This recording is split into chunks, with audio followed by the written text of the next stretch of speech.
ठीक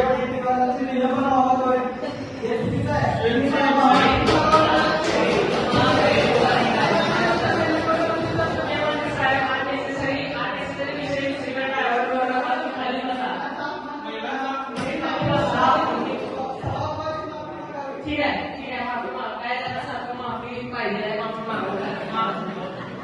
काय तरी माहिती आहे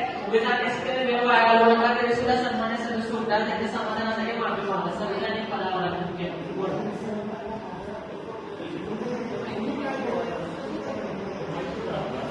माफी मागणार आयुष्य संपूर्ण टाकणार त्यांना वेळ वाया घालवायचा आहे अननेसेसरी वेळ वाया लागल्यानंतर दोघांना निलंबित करणार वास्तव की डायरेक्ट मुख्यमंत्री निलंबित होती बघा काय करायचं सांगा अननेसेसरी वेळ वाचिक आहे खाली बसून झालं आहे विषय घ्यायला सांगितले